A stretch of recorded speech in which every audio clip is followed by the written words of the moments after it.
I don't think it's unrealistic to be open to the possibility that gold and silver prices have a lot more headroom for growth. But in this video, we're going to take a dive into what those indicators are that could drive the prices of gold and silver up even more, maybe even a lot more. Let's explore!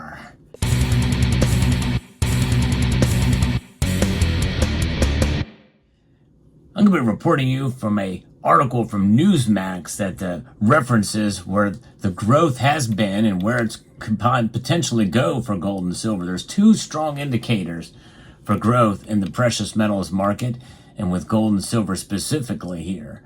While both gold and silver prices have seen this growth, very solid growth, especially this year for silver, there's a lot of potential for much greater gains ahead. With a potential recession on the horizon and a growing possibility for rate cuts later this year, there certainly is a strong underpinning for both gold and silver. Those aren't necessarily the indicators, they're just kind of the results of what would lead to the higher prices. There's other deeper things that are at play here that could drive them. While the growing investment and safe haven demand continue to support both gold and silver, there are some factors that play into both gold and silver prices that could continue to push those prices higher, regardless of what happens elsewhere in the market. In other words, regardless of what the Federal Reserve does. 20 to 25 years ago, central bankers were almost universally of the mind that gold was essentially passé. Alan Greenspan, when he was chair of the Federal Reserve, even declared that the Federal Reserve's conduct of monetary policy had essentially replicated the stability of the gold standard. That's a pretty bold statement, and it's a little bit presumptuous, really, because you think about it, humans are in charge. There's no checks for what they do. Maybe they were relatively disciplined back then to some degree, but even he admitted that the amount of faith in the currency depends on how much is printed. And you can print however much you want until the people lose faith in that currency. And it's a paraphrasing, but I do remember that quote when asked in a congressional session. Central bankers around the world decided to sell their gold at that time, entering into a series of central bank agreements to coordinate their gold sales. And those agreements began to in response to the United Kingdom Chancellor Gordon Brown's decision to sell off most of the UK's gold reserves, about half, maybe a little bit more, an action which depressed gold prices, which were already low at the time. He sold pretty much near the bottom. That's why they call it Brown's bottom.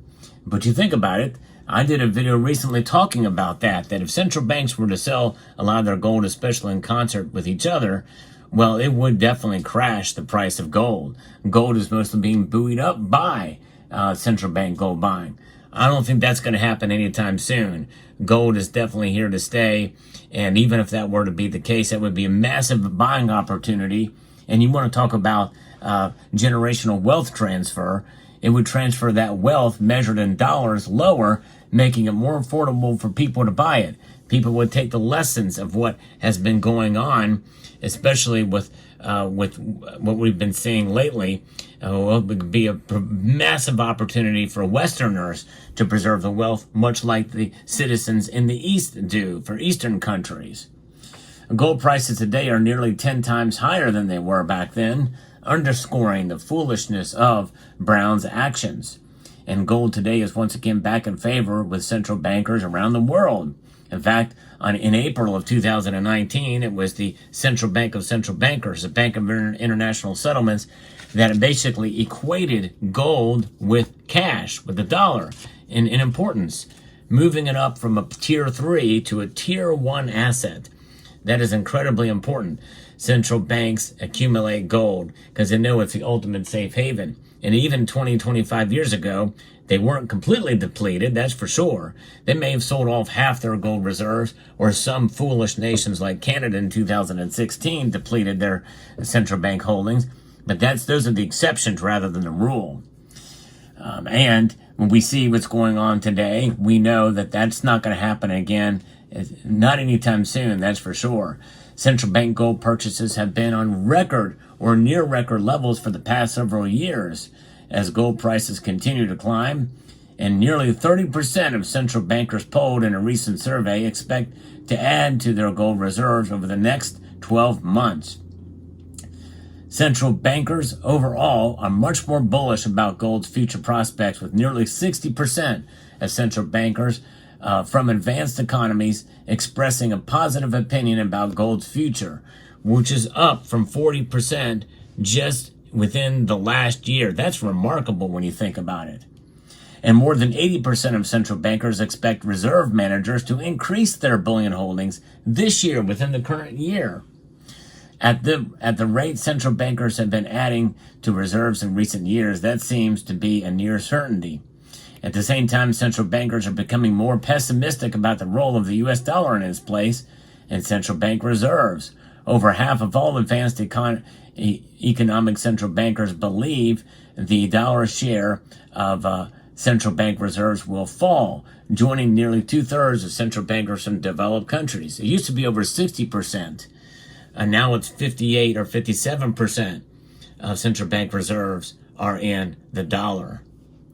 Given the weaponization of the dollar that we've seen in recent year or two and continuing inflation, it's not entirely unusual. And given gold's continual growth, it's no wonder that central bankers are continuing to add rising gold to the reserves at the expense of devalued dollars. In fact, with this one indicator, the proof is in the pudding. When you see the percentage of reserves and tiered back from different currencies, well, gold has now overtaken the euro as the second largest reserve asset in central bank holdings. That's big. Now, the other thing is, the next big thing is what's supporting silver prices. It is the solar panel supply chain. And as long as that supply chain stays intact, well, we're going to probably see higher silver prices as well. The potential drivers for silver price in the future is a growing demand for silver from photovoltaic in the industry that regards to that, and as well as EVs and hybrids. We need to add hybrids to that mix now because EVs are kind of taking a back seat. Silver is an essential component for solar panels, and with demand for greener energy growing every day, silver demand is rising. That demand has outstripped silver supply in recent years, and it's not inconceivable that this could continue in the future, although not guaranteed. A lot of different things could work against it. In fact, I even perceive that maybe China may be overproducing solar panels.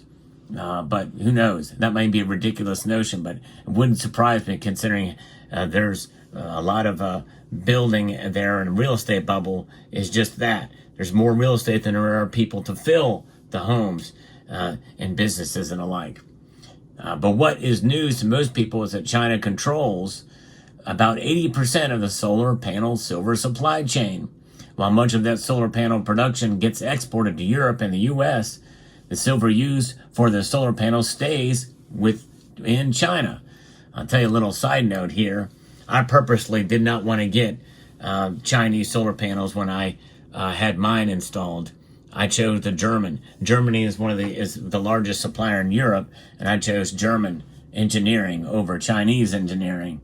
But it's pretty fascinating that they control 80% of the market. And that silver is used for these solar panels stays within China. Think of China almost as a big black hole swallowing up silver to produce solar panels, which has diminished the Shanghai Gold Exchange reserves there for silver in the country. In fact, I think this is one of the reasons why I've reported recently about the COMEX stockpiles increasing. I think that silver is on its way probably to China. While much of the focus on China and metals has been in China's dominance in the rare earth market, much less focus has been placed on China's use of gold and silver. If China continues to demand and use precious metals in the manner it has been, it could continue to drive prices up in the future. And with so much solar panel production taking place in China, rising solar energy demand could correlate to increasing silver demand from China and rising silver prices on world markets. Now, there's a lot of complexity in the Chinese economy, and things have got to continue to grow there, at least the demand for the silver to be sent back here to the U.S. And in the Western markets for that to take place. But there is real upside potential, I think, in that regard, and likely it probably will have an effect in a positive territory for silver, and pretty amazing. Now, the market and the predictions and what's driving the indicators, again, as I mentioned, a lot of that could change. So keep this information as well as other information that may say something different.